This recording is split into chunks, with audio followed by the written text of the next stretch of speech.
사마리아의 참상과 하나님의 긍휼이라는 제목으로 잠시 말씀을 나누겠습니다. 첫째는 아람 군대에게 포위당한 사마리아의 참상이 6장 24절에서 6장 33절까지 쭉 나와 있습니다.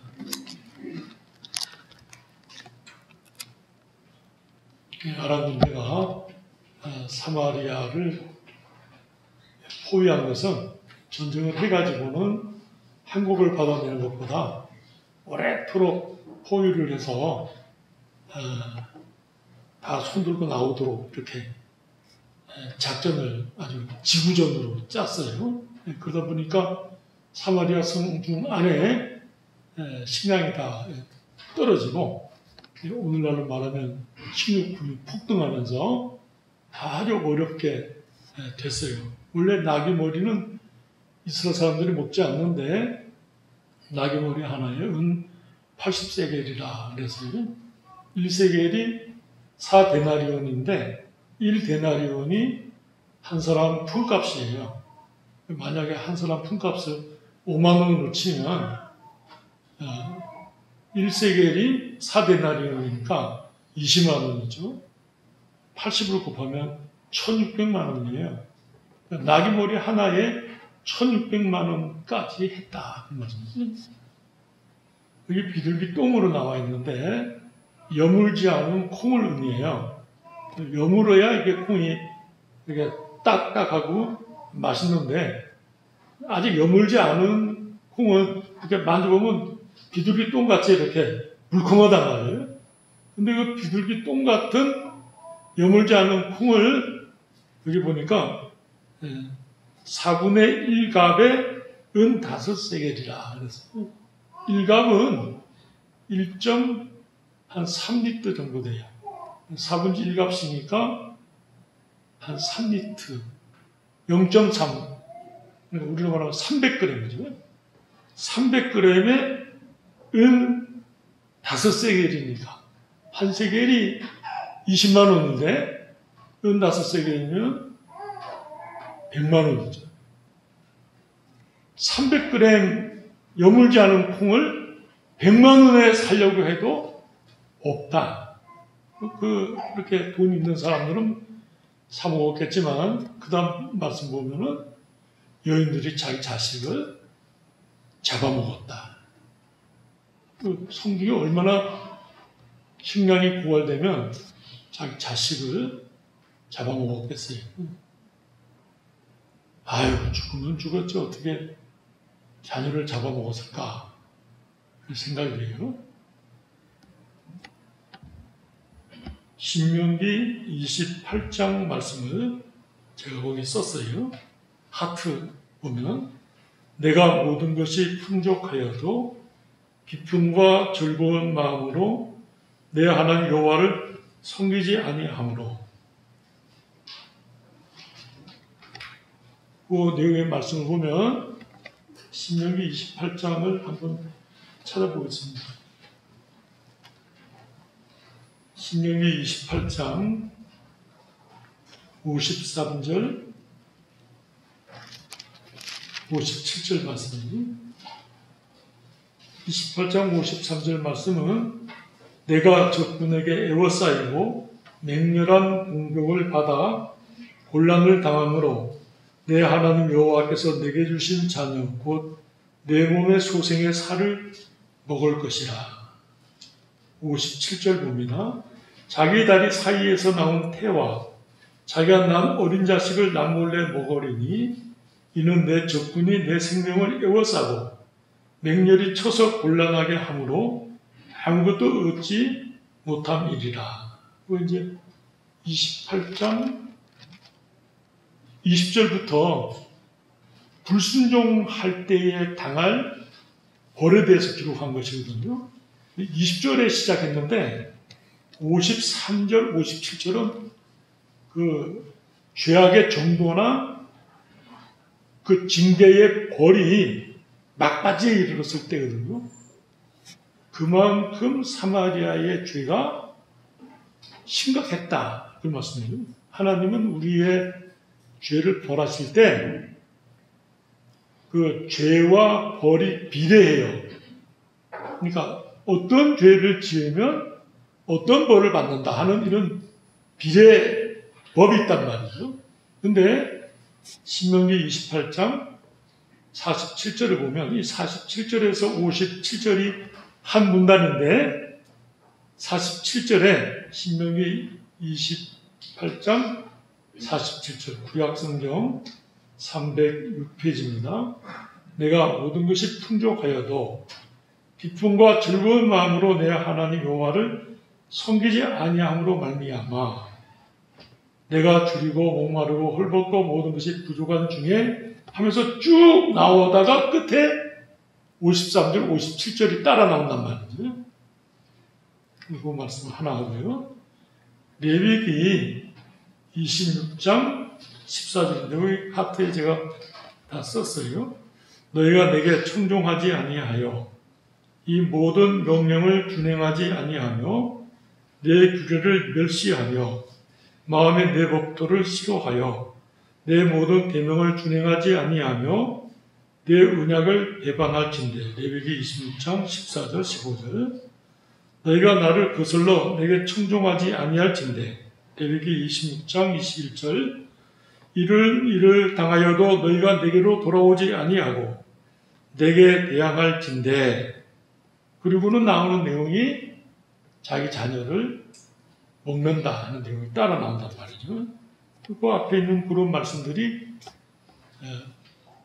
이스라엘이 하나님 앞에 지은 죄로 말미암아 하나님께서 아람 분들을 통해서 사마리아를 징계하셨다 하는 말씀이에요. 그래서 거기 화살표에 점점 더 강해지는 불순종과 점점 더 강해지는 하나님의 징계를 썼어요. 사마리아의 참상은 그들의 불순종의 정도가 어느 정도인지 가늠하게 해준다. 그 벌을 받는 걸 볼 때, 그들의 죄가 하나님 앞에 아주 심각했구나 하고 깨닫게 된다. 말씀이에요.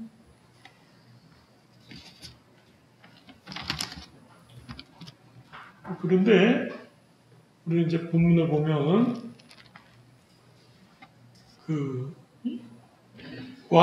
이스라엘 왕이 이런 그 백성들의 참상을 보고 사밧의 아들 엘리사의 머리가 오늘 그 몸에 붙어 있으면 하나님이 내게 벌 위에 벌을 내리실지로다 하니라. 사실은 이 왕과 백성들의 죄 때문에 하나님이 징계하시는데 선지자의 요놈을 죽여버려야 되겠다. 그런 생각을 이 요람이라는 아합의 아들인데 생각을 했어요. 회개는 없이 그 모든 사마리아의 참상의 원인을 이 엘리사를 죽임으로써 해결해야 되겠다. 그러면 사자를 보냈어요. 엘리사를 가서 죽여라. 근데 그 보내고 난 뒤에 이 요람이 그 사자를 바싹 쫓아서 엘리사의 집으로 오고 있었어요. 여기 32절 끝에 보면 사자가 오거든 문을 닫고 문 안에 들이지 말라. 그의 주인의 발소리가 할 때 주인은 이제 왕이에요. 근데 엘리사를 죽이라고 보내고는 쫓아온 이유는 뭐냐면 그 죽이라고 말한 명령을 번복하려고 쫓아오는데 아직 따라잡지를 못했어요. 그리고 33절에 우리와 말을 할 때에 그 사자가 그에게 이르니라. 왕이 이르되 이 전 재앙이 여호와께로부터 나왔으니 어찌 더 여호와를 기다리리요. 이제 굉장히 신앙이 있는 말 같이 보이는데 종교적 수로예요. 하나도 하나님을 믿지도 않고 우상 숭배하며 악한 일을 도모하는 왕인데 종교적 은사를 사용해서 그 어려움을 벗어나려고 하는 핑계를 대는 말이에요. 그러니까 이 6장 24절에서 33절까지 보면 이스라엘이 회개를 했거나 왕이 회개를 했거나 그런 모양새가 하나도 없어요. 오히려 하나님의 사람 엘리사를 죽이겠다 이렇게, 그리고 외식하는 말로 가득해요. 그런데 7장 1절에 엘리사가 이르되 여호와의 말씀을 들을지어다. 여호와께서 이르시되 내 이맘때에 사마리아 성문에서 고운 밀가루 한 스아를 한 세겔로 매매하고, 한 스아는 얼마냐면 7.6리터예요. 우리말하면 뭐 한 말 정도 되겠습니다. 한 말에 한 세겔이니까 한 20만 원 정도 되겠네요. 보리 두 스아를 한 세겔로 매매하리라. 식료품 값이 폭락하는 거예요. 그렇게 된 이유는 뭐냐면 사마리아를 포위하고 있던 아람 군대가 물러갈 것을 예언한 말씀이에요. 이제 이 6장 24절에서 33절의 상황과 7장 1절은 완전 다르죠. 얘는 뭐 이스라엘 백성이 회개를 했거나 왕이 하나님 앞에 나와서 부르짖거나 그런 것이 없는데 하나님께서 사마리아의 회복을 선포하시는 거예요. 제가 이제 성경을 읽으면서 그리고 오늘 설교하고자 하는 것이 이것을 어떻게 설명을 해야 될까 하는 것이 이제 그 설교 내용이에요. 어마어마한 비참과 어려움에 봉착한 죄로 말미암아 하나님이 징계를 내리시고 벌하시는 상황 속에서 하나님이 갑자기 긍휼을 베풀어 주시는 거예요. 이제 기독교의 예수 그리스도로 말미암는 구원의 은혜를 구약적으로 설명하면 이런 상황이에요. 우리가 로마서 5장 말씀을 하나 보겠습니다.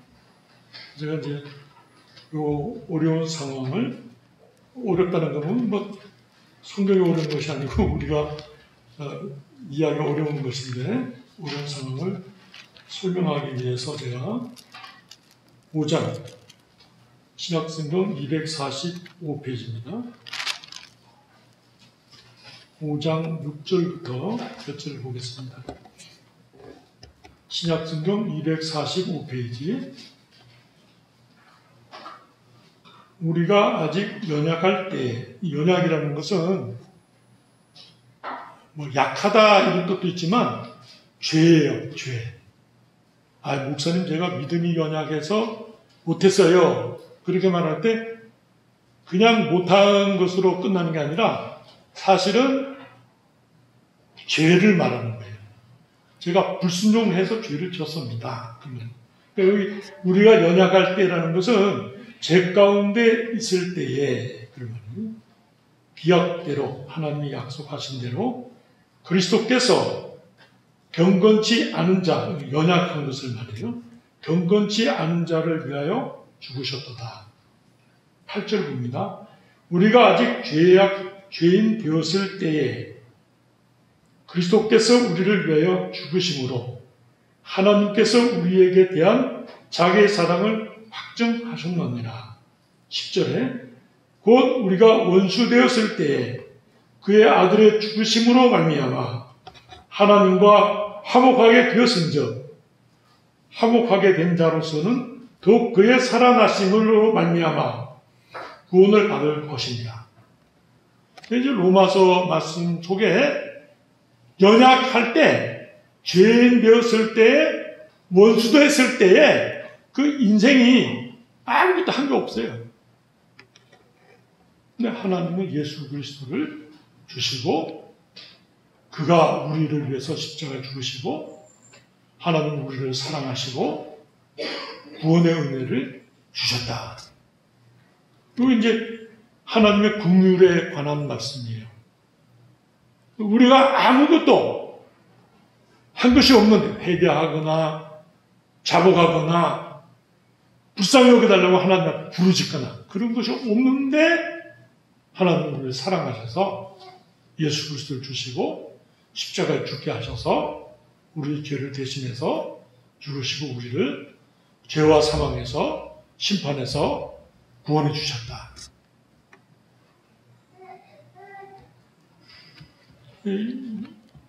예수 믿지 않는 사람들은 이 말씀을 이해하지 못해요. 어떻게 그럴 수가 있느냐? 그럴 수가 없다. 이런 말이에요. 에베소서 2장 말씀을 하나 보겠습니다. 신약성경 에베소서 2장 말씀. 신약성경 310페이지입니다. 신약성경 310페이지. 에베소서 2장 8절 보면 너희는 그 은혜에 의하여 믿음으로 말미암아 구원을 받았으니 이것은 너희에게서 난 것이 아니요 하나님의 선물이라 행위에서 난 것이 아니니 이는 누구든지 자랑하지 못하게 함이라.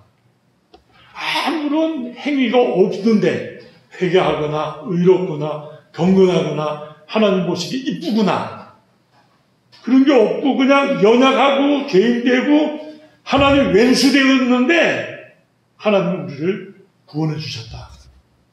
우리가 하나님 앞에 나왔을 때 자랑할 것이 있는가? 자랑할 거 없죠. 그것을 에베소서에 사도 바울이 썼어요. 물론 사도 바울이 로마서도 썼는데 그러니까 로마서 5장 말씀과 에베소서 2장 말씀을 연결해 보면 사마리아가 하나님 앞에 회개하지 않고 너무나 기가 막힌 상황 가운데 있는데 하나님께서 공의를 선포하시다. 내가 사마리아를 불쌍히 여기겠다. 은혜를 베풀겠다. 그러면 그 사마리아가 그 은혜를 받고서 하나님 우리가 잘됐습니다. 이제는 우리가 하나님을 우리의 하나님으로 섬기겠습니다. 그러기를 하나님이 바라보신다. 우리가 연약하고 죄인되고 원수되었을 때 하나님이 먼저 일절 오래 참으심으로 구원의 은혜를 주시는 것은 우리가 그 구원을 받았을 때 하나님의 그 은혜를 깨닫고서 하나님을 찬송하고 하나님 영광을 하나님 앞에 우리가 잘못 살았던 것을 말씀을 통해서 깨닫고서 회개하고 진실된 삶을 살아가는 그것이 합당하지 아니한가. 이런 말씀이죠.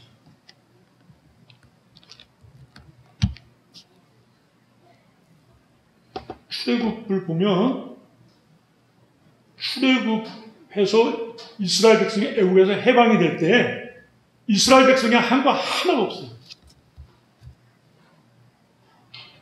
바벨론 포로가 되어서 70년 만에 해방이 되면서 고레스가 해방을 선포할 때 이스라엘 백성이 한 거 하나도 없습니다. 예수 그리스도께서 우리를 구원하실 때 우리가 한 것은 하나도 없다. 그 성경이 드러내는 말씀입니다. 그 은혜를 하나님은 우리에게 선물이라는 건 뭐 값 없이 주셨다. 그 은혜를 우리가 받았어요. 그 받은 자가 가져야 될 태도는 뭔가? 그 구원을 주시는 하나님을 찬양하는, 하나님 앞에 영광을 돌려. 이제 내가 나를 위해 살지 아니하고 나를 구원해 주신 그 하나님을 위하여 살아라. 메시지겠죠.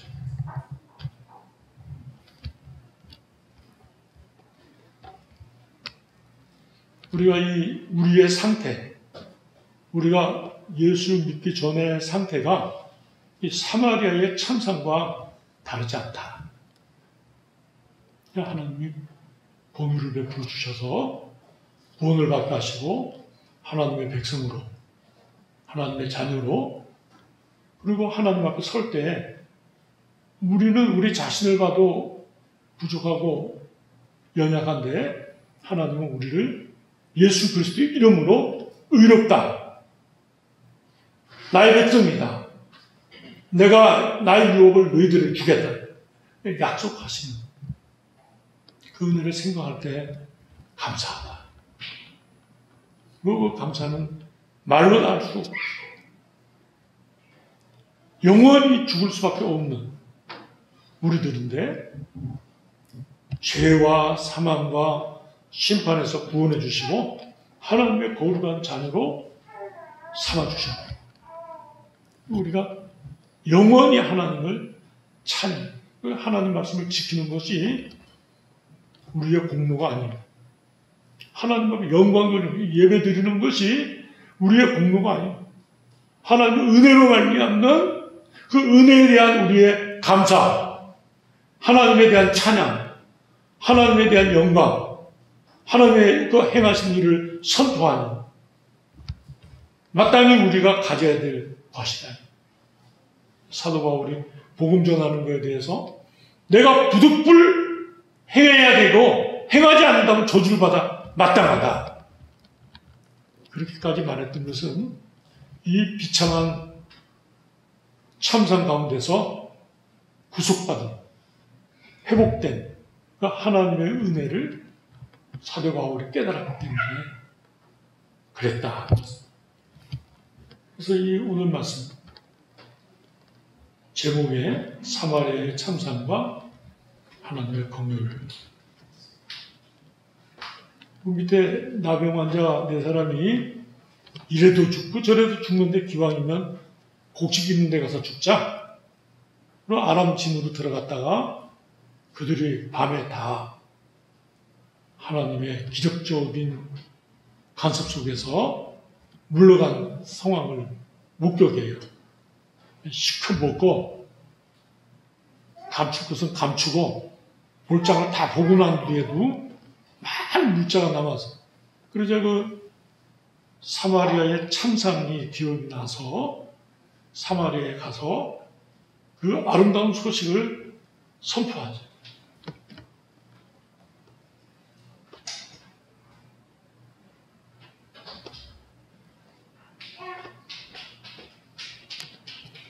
우리가 받았던 그 은혜를 만약 다른 사람에게 그렇게 자기 자식을 잡아먹는 그 상황에 있는 상황 가운데 있는 그 이웃에게 전하지 않는다면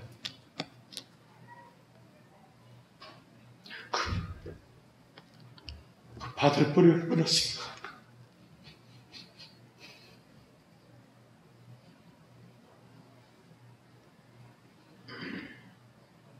자기만 먹고 가만히 있을 수가 있을까?